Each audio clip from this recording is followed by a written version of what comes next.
ക്രിസ്തുവിലുള്ള പ്രിയപ്പെട്ട സഹോദരി സഹോദരന്മാരെ, കത്തോലിക്ക സഭ ഒക്ടോബർ 15 ആവിലായിലെ വിശുദ്ധ ത്രേസ്യയുടെ തിരുനാൾ ആഘോഷിക്കുന്നു. സ്പെയിനിൽ ആവില എന്ന നഗരത്തിൽ ജനിച്ച അമ്മ ത്രേസ്യ നവീകൃത കർമ്മലിത്ത സഭയുടെ സ്ഥാപകയായി അറിയപ്പെടുന്നു. ഒന്നുകിൽ സഹിക്കുക അല്ലെങ്കിൽ മരിക്കുക എന്നതായിരുന്നു വിശുദ്ധ ത്രേസ്യയുടെ മുദ്രാവാക്യം. കർമ്മലിത്ത സഭയെ മാത്രമല്ല, കുരിശിൻ്റെ വിശുദ്ധ യോഹന്നാനോട് കൂടെ അതിൻ്റെ പുരുഷ വിഭാഗത്തെയും നവീകരിച്ചു.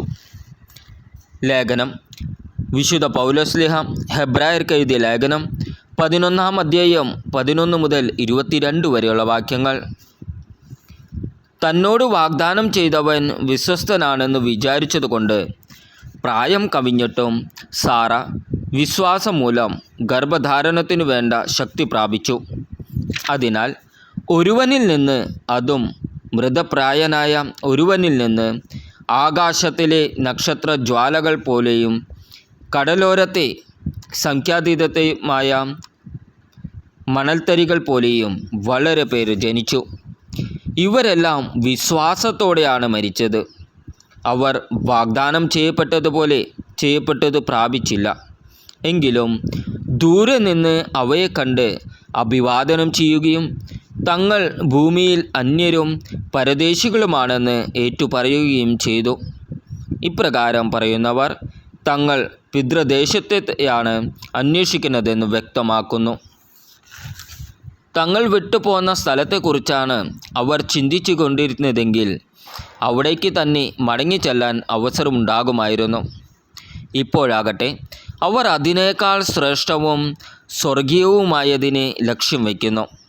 അവരുടെ ദൈവം എന്ന് വിളിക്കപ്പെടുന്നതിൽ ദൈവം ലജ്ജിക്കുന്നില്ല. അവർക്കായി അവിടുന്ന് ഒരു നഗരം തയ്യാറാക്കിയിട്ടുണ്ടല്ലോ.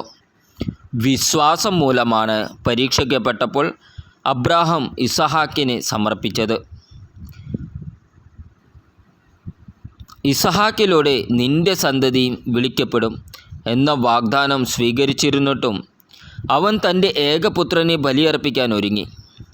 മരിച്ചവരിൽ നിന്ന് മനുഷ്യരെ ഉയർപ്പിക്കാൻ പോലും ദൈവത്തിന് കഴിയുമെന്ന് അവൻ വിചാരിച്ചു.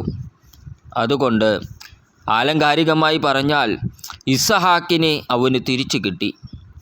വരാനിരിക്കുന്ന കാര്യങ്ങളെക്കുറിച്ചുള്ള വിശ്വാസത്താൽ ഇസഹാക്ക് യാക്കോബിനെയും ഏസാവിനെയും അനുഗ്രഹിച്ചു.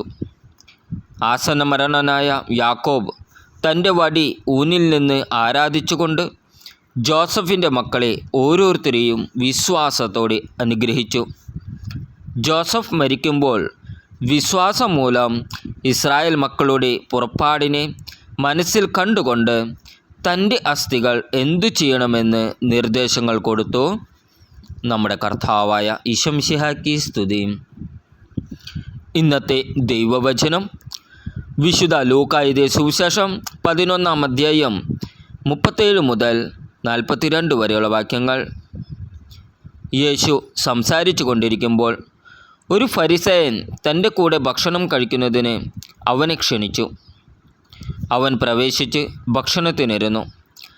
ഭക്ഷണത്തിന് മുമ്പ് അവൻ കഴുകി ശുദ്ധി വരുത്താതിനെ പറ്റി ആ ഫരിസേയൻ അത്ഭുതപ്പെട്ടു.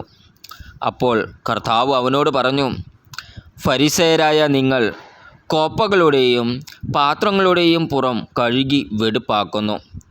നിങ്ങളുടെ അകമോ കവർച്ചയും ദുഷ്ടതയും കൊണ്ട് നിറഞ്ഞിരിക്കുന്നു. ഭോഷന്മാരെ, പുറം നിർമ്മിച്ചവൻ തന്നെയല്ലേ അകവും നിർമ്മിച്ചത്? നിങ്ങൾക്കുള്ളവ ദാനം ചെയ്യുവിൻ, അപ്പോൾ നിങ്ങൾക്ക് എല്ലാം ശുദ്ധമായിരിക്കും. ഫരിസേയരെ, നിങ്ങൾക്ക് ദുരിതം! എന്തെന്നാൽ നിങ്ങൾ അരുതയുടെയും തുളസിയുടെയും മറ്റെല്ലാ ചെടികളുടെയും ദശാംശം കൊടുക്കുന്നു. എന്നാൽ ദൈവത്തിൻ്റെ നീതിയും സ്നേഹവും നിങ്ങൾ അവഗണിച്ചു കളയുന്നു. ഇവയാണ് നിങ്ങൾ ചെയ്യേണ്ടിയിരുന്നത്. മറ്റുള്ളവ അവഗണിക്കാതെ തന്നെ. നമ്മുടെ കർത്താവായ ഈശോ മിശിഹായ്ക്ക് സ്തുതി.